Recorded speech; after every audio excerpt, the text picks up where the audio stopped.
السلام علیکم ورحمۃ اللہ وبرکاتہ۔ الحمد للہ رب العالمین والصلاة والسلام علی سید الانبیاء والمرسلین، اما بعد۔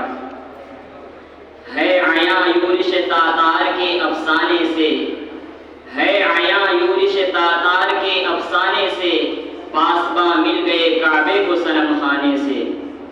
محترم و موقر اساتذہ کرام اور عزیز ساتھیوں، عصر حاضر اور مسلمان، آج مجھے اس موضوع پر خطاب کرنا ہے۔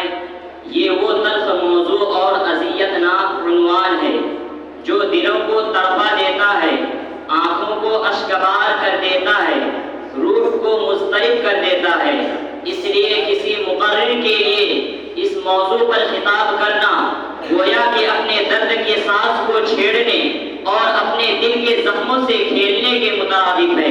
جی ہاں، اسی اسلام کے ماننے والوں پر ایک دور وہ بھی گزرا ہے جب انہی کا جلوہ تھا، انہی کا دبدبہ تھا، انہی کا شہرہ تھا، وہی جاہ و جلال والے تھے، وہی فضل و کمال والے تھے، انہی کے ہاتھوں میں حکمرانی تھی، انہی کے ذمے کلے انسانیت کی نگہبانی تھی، انہی کے لیے مخصوص کار جہاں بینی و جہاں بانی تھی، فتح و کامرانی ان کے قدموں کو چومتی تھی، کامیابیاں و کامرانیاں ان کا استقبال کرتی تھی، اقبال مندی اور خوش قسمتی انہیں سلامی دیتی تھی۔ وہ جن راستوں سے گزرتے فضائیں ان کی کردار و عمل کی خوشبو سے معطر ہو جاتی تھی، وہ جس منزل پر خیمازن ہوتے اس پر رشد و ہدایت کی روح پرور ہوائیں چلنے لگتی تھی، وہ جس بستی اور آبادی میں داخل ہوتے وہاں کے باشندے ان کا خیر مقدم کرتے تھے۔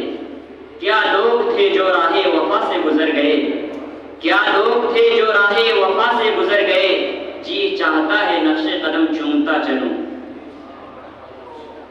محترم حضرات، کیا یہ حقیقت نہیں ہے کہ وہ معزز و مکرم تھے اور ہم ذلیل و خوار ہیں؟ وہ اصحاب اختیار و اقتدار تھے اور ہم بے بس و لاچار ہیں۔ وقت کے حکمرانوں اور فرمانرواؤں کے تاج و تخت ان کے قدموں میں آ پڑتے تھے اور ہم اپنے دور کے لیڈروں اور سیاستدانوں کے قدموں پر پڑے ہوئے ہیں۔ ان کے روب و جلال سے بڑے بڑے سرماؤں کے کلیجے تھراتے تھے اور ہم اپنے دور کے باطل قوتوں اور طاغوتی لشکروں سے خائف و ہراساں ہے۔ وہ قصر جور و ستم کے لیے برق آتش بار تھے اور باطل کی برق بے اما ہمارے سروں اور گھروں، آبادیوں اور شہروں اور ملکوں پر منڈلا رہی ہے۔ دوستو، ذرا غور کریں، ایسی مشکلات آئیں کہ رسول جو کہ ایمان و توکل کا پہاڑ ہوتا ہے، صبر و استقلال کی چٹان ہوتا ہے، مظالم کی سنگینیوں، حالات کی تلخیوں اور مسائل کی پیچیدگیوں سے حیران و پریشان ہو کر پکار اٹھتا ہے، اور اس کے ساتھ ایمان والے کرب سے دوچار ہو کر، غم سے زار و نزار ہو کر، درد سے بے قرار ہو کر چیخ پڑتے ہیں، متا نصر اللہ۔ ظلم و ستم کی کہانی بڑی طویل ہو گئی، مظلومیت و مقہوریت کا زمانہ بڑا دراز ہو گیا، ستم رانی و جفاکاری کی عمر بڑی لمبی ہو گئی۔ یہ سلسلہ کب ختم ہوگا؟ یہ حالات کب بدلیں گے؟ ابتلاء و آزمائش کے بھٹیوں سے ہم کب نکلیں گے؟ متا نصر اللہ، اللہ کی مدد کب آئے گی؟ ایسی تلخ حالت و کیفیت میں مسلمانوں کے لیے تسلی نامہ آتا ہے، اللہ کی طرف سے بشارت آتی ہے، الا ان نصر اللہ قریب، سنو اللہ کی مدد قریب ہے۔ عزیزان ملت، حالات کا رونا روتے روتے ایک زمانہ گزر گیا، شکوہ و شکایت کا دفتر کھولتے کھولتے صدیاں گزر گئی، نالہ و ماتم کرتے کرتے برساں برس گزر گئے، لیکن اس سے کچھ نتیجہ نکلنے والا نہیں۔ تو پھر آخر اس مسئلے کا حل کیا ہے؟ تو اس کا جواب یہ ہے کہ ہمارے پاس اسوہ موجود ہے، نمونہ سامنے ہے، اسے اپنانا پڑے گا۔